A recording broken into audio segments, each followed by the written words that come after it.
Hello বন্ধুরা, আমি তোমাদের মিত্রাশ্রী। কদিন আগে গ্রামের বাড়িতে গিয়েছিলাম, তো সেদিনকে হাট ছিল। হাটে গিয়ে দেখি বাতাবি লেবু বিক্রি হচ্ছে। কলকাতাতে খুব একটা কিনে খাওয়ার সময় হয় না, আনলেও সেটা এতই টক হয় যে খেতে ভালো লাগে না।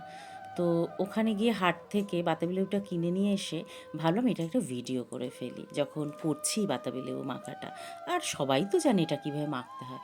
তো আমি আমার বাগানের লেবু পাতা ছিঁড়ে সব কিছুকে ভালো করে ধুয়ে নিয়ে বসে, এগুলো আমাকে সব আমার কাকিমাই জোগাড় করে দিয়েছিল, যা যা লাগবে আমি শুধু সেগুলোকে নিয়ে ধুয়ে ভিডিওটা করতে বসে গেলাম।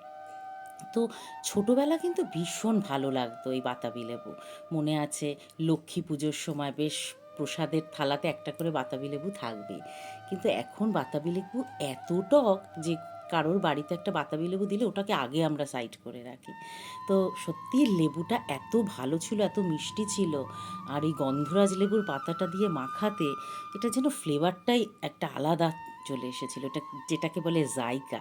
ভীষণ ভীষণ সুন্দর। কাকিমা তো খেয়ে বললো খুব ভালো হয়েছে। তবে এটা আমি আস্তে ধীরে মেখে খেলাম।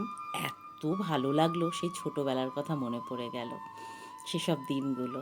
আর এই আমার এই গ্রামের সাথে এত স্মৃতি, এত কিছু, আমি কিছুই ভুলতে পারি না। তো সেই জন্য স্মৃতিটাকে আগলে রাখার জন্য আমি মাঝে মধ্যেই গ্রামের বাড়িতে চলি।